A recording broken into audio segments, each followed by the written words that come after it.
Maluku, salah satu provinsi di bagian timur Indonesia, telah menjadi primadona sejak zaman dahulu. Aroma surgawi dari cengkeh dan pala telah menjadi pemikat hati bangsa-bangsa di dunia untuk berlomba-lomba menemukan wilayah yang dijuluki The Spice Island.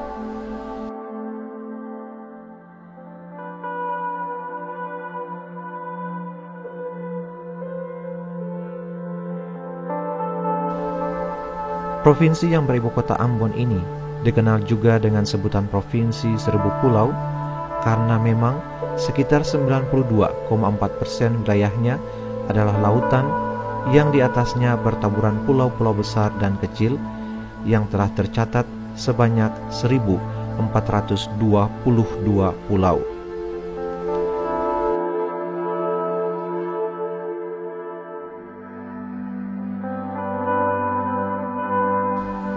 Kondisi geografis ini kemudian melahirkan suku-suku bangsa yang begitu banyak dengan kebudayaannya yang beraneka ragam. Kebudayaan yang dilahirkan ini dari hasil seleksi hidup masyarakat Maluku dengan alam di mana mereka tinggal.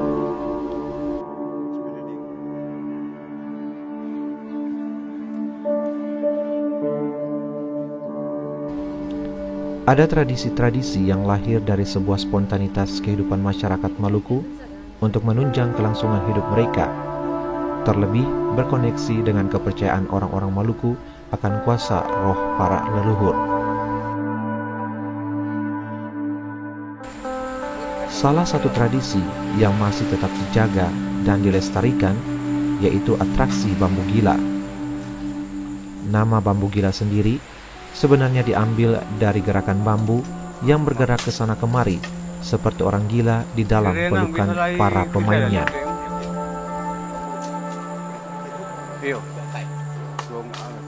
Awal ambil bambu kalau memang di negeri lain atau di daerah lain, kalau memang pohon bambunya posisi dekat, kita ambil tidak setengah mati.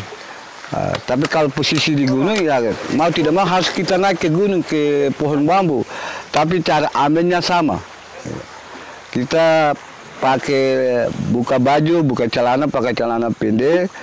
Terus minta dari dia punya penunggu yang jaga itu pohon bambu. Terus pakai bil istilahnya sekurang-kurangnya hamar begitu, kita kasih uang logam itu sekurang-kurangnya Rp500 atau 1.000, syaratnya untuk kita beli itu bambu. Sejarah atraksi bambu gila sendiri ternyata lahir dari sebuah proses untuk mempermudah masyarakat dalam mengerjakan pekerjaan-pekerjaan di kampung. Awal kejadian bambu gila ini kan proses awal itu dari satu bentuk kerajaan begitu. Jadi dulu itu orang tua-tua leluhur dulu itu kan tidak bisa mengangkat sesuatu barang beban dengan fisik. Makanya begitu barang itu terlalu berat, mereka kompromi. Terus ada kelebihan satu datu punya mantra tersendiri untuk bisa mengangkatkan satu barang yang beban itu. Contohnya seperti bentuk satu baliau. Dia punya tiang itu kan besar-besar. Mereka dengan sekuat tenaga untuk membangkitkan tiang itu kan tidak mampu. Akhirnya orang tua-tua mufakat supaya semua itu yang siapa punya ilmu, ada punya ilmu tersendiri, mereka tunjukkan. Akhirnya mereka membuat satu keputusan untuk memberikan ilmu itu ke barang yang berat itu supaya meringankan mereka untuk angkat dari tempat jauh di tempat sasaran begitu. Terus akan turun-temurun untuk generasi katoran-katoran ini, mengingat karena leluhurnya sudah tidak ada semua, kita membuat satu cerita, satu sejarah untuk membangkitkan, mengingat pada ketong punya leluhur-leluhur itu dengan bentuknya bambu gila ini.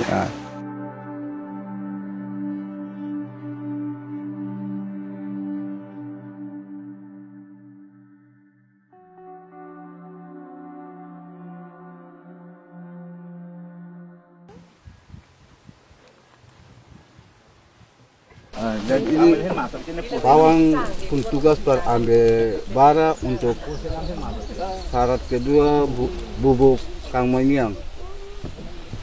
Ya.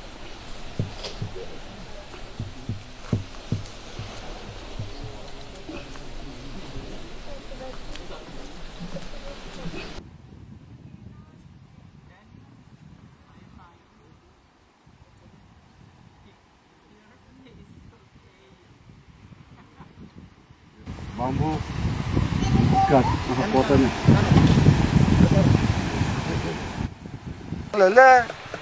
Lele mahkota Raja Jin.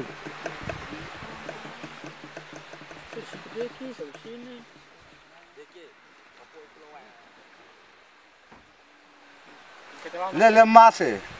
Ini lihat kau. Lele mahkota Raja Jin.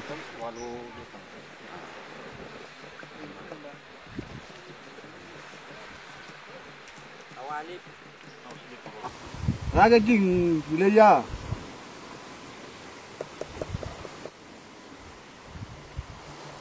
Sebelum ya, hasme wasna supaya isyati bahagia le.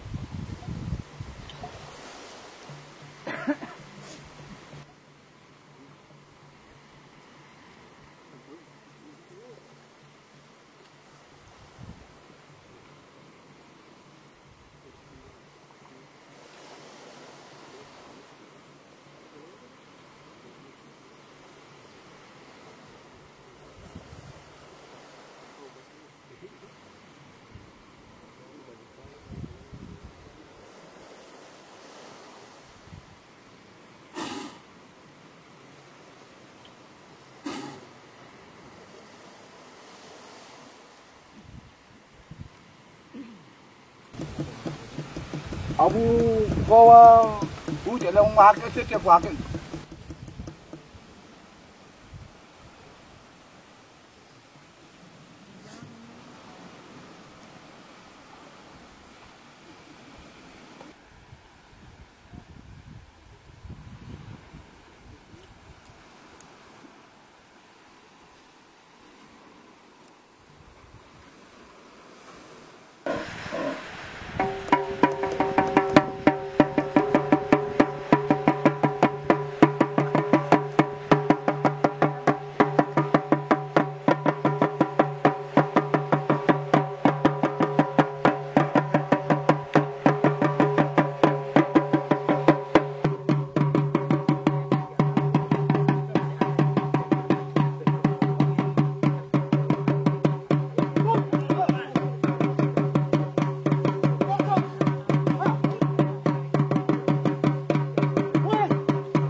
Jadi acara bambu gila ini untuk kita lawan dengan bambu.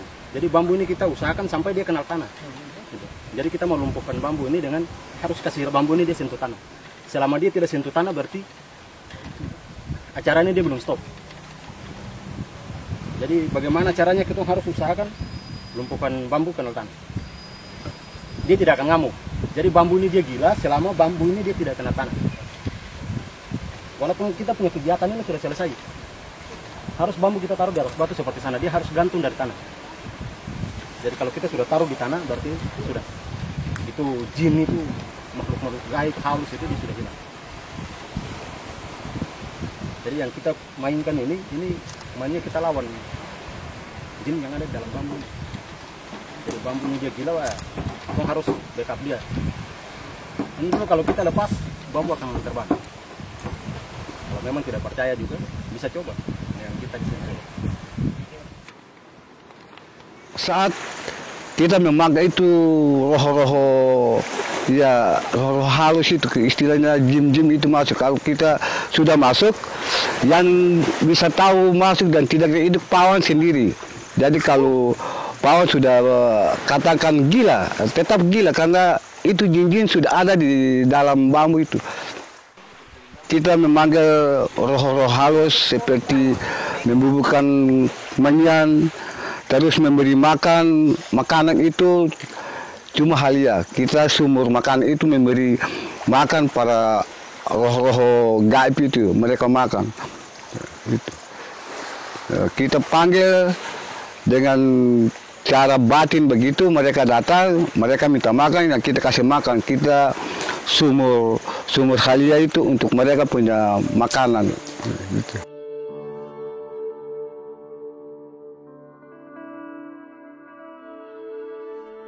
Ya karena kalau tidak kasih lubang sampai tembus, berarti sebagian yang di depan itu dapat makan, sedangkan yang ada di belakang itu kan tidak dapat makan.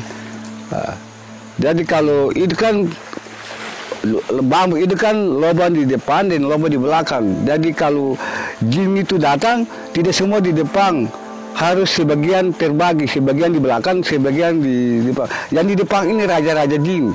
Sedangkan yang di ekornya itu kan istilahnya jin saja, ya istilahnya pengikut begitu. Jadi kalau kita tidak kasih lubang seluruhnya, berarti raja-raja saja yang makan, pengikutnya tidak dapat makan. Jadi kita harus kasih lubang supaya kasih makan itu dari depan sampai di belakang itu mereka dapat bahagian semua begitu.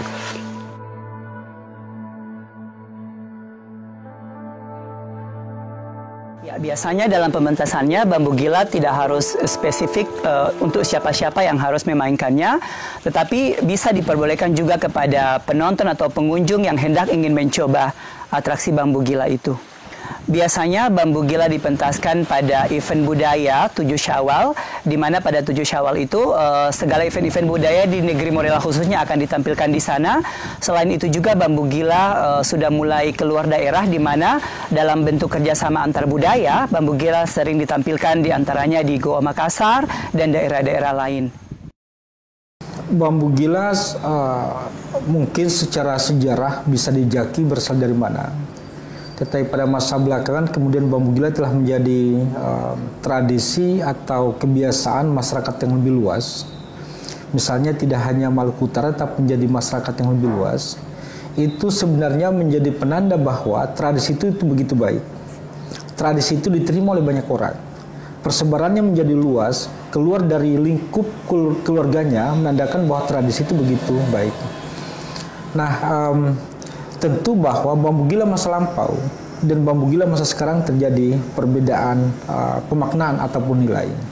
Jikalau pada masa lampau terkait dengan ritual, terkait dengan kegiatan-kegiatan terkait dengan upacara adat misalnya, maka pada masa sekarang bambu gila cenderung ke arah permainan tradisional. Kedua-duanya tidak ada masalah, karena semakin mendapatkan ruang yang banyak, maka bambu gila memiliki ruang untuk hidup. Semakin banyak ruang untuk pertunjukan bambu gila, maka bambu gila itu berarti hidup, berarti lestari, berarti berkembang. Itu juga menandakan bahwa nilai-nilai dalam bambu gila itu berarti positif. Jika negatif tidak akan berkembang, bahkan berada sampai luar wilayahnya dan berbagai macam situasi. Tentunya kita ada banyak nilai bambu gila yang jikalau kita melihat secara sepintas pertunjukan bambu gila, maka tentu bahwa di sana ada sebuah pertunjukan kebersamaan, ada sebuah kegembiraan bersama, entah setelah saya mengerjakan pekerjaan bersama-sama yang kemudian diakhiri dengan permainan tradisional. Ada kecairan hubungan, ada ketegangan-ketegangan sosial bisa dicairkan melalui permainan bambu gila. Problem-problem sosial, misalnya zaman sekarang kita hadapi konflik pilkada misalnya. Ketika kita mengadakan bambu gila, maka hubungan-hubungan yang kaku dalam masyarakat menjadi cair karena kebersamaan dalam sebuah bambu gila.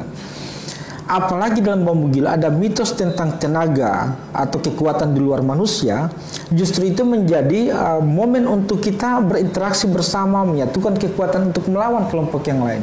Itu untuk masa sekarang, nilai yang kita bisa lihat, yang kita bisa petik bahwa bambu gila ini tetap perlu dilestarikan karena adalah salah satu pilihan masyarakat Indonesia untuk menjadi solusi terhadap konflik-konflik yang ada di tengah masyarakat. Bagaimana cara mengatasi konflik? Salah satunya adalah dengan permainan tradisional disebut bambu gila.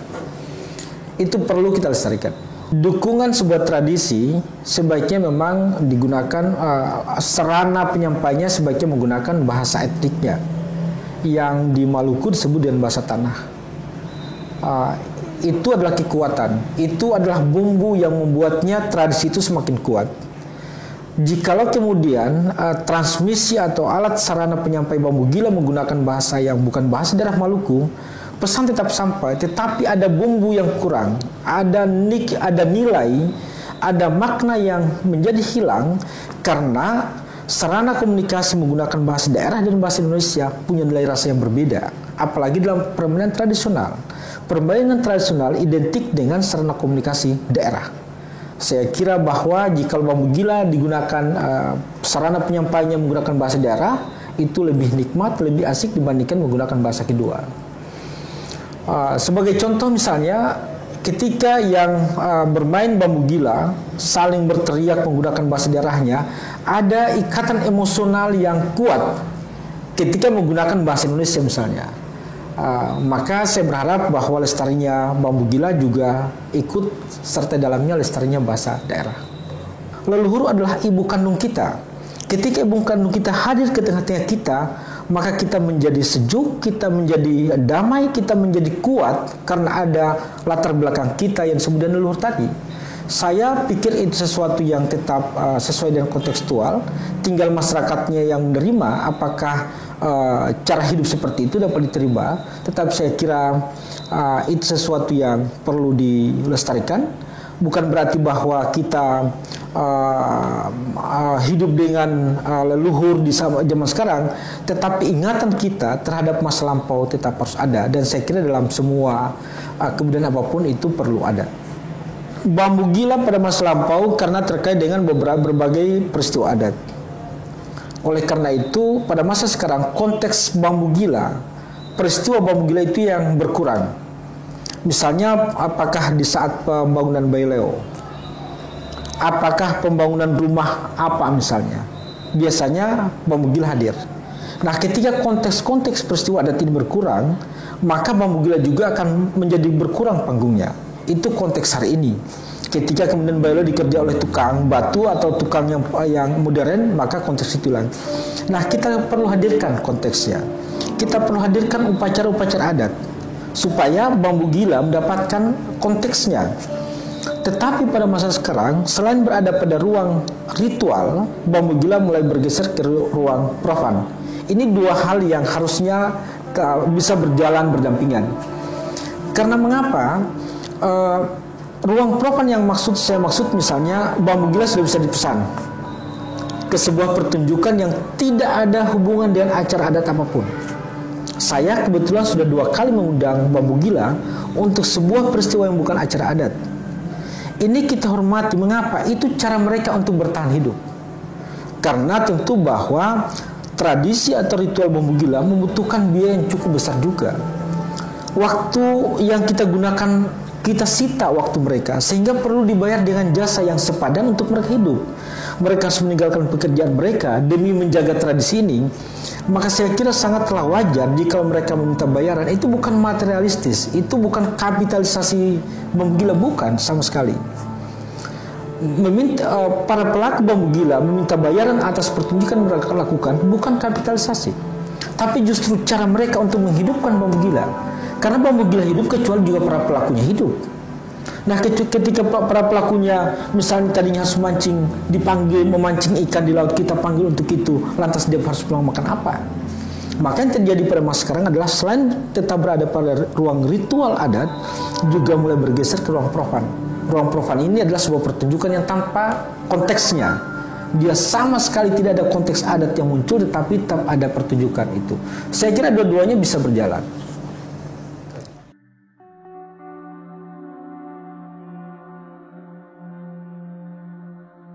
Terkait dengan bambu gila, mungkin yang lebih spesifik adalah nilai budaya, di mana ini merupakan salah satu kearifan lokal yang sudah seharusnya kita lestarikan dan kita budayakan ini.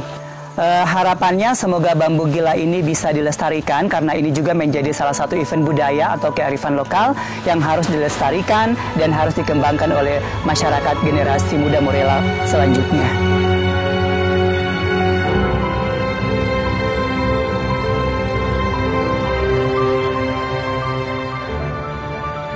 Atraksi bambu gila masih bisa kita saksikan sampai saat ini. Bahkan kita bisa menyaksikan prosesnya. Kita dapat meminta masyarakat untuk mementaskannya, tentunya dengan biaya yang telah disepakati bersama.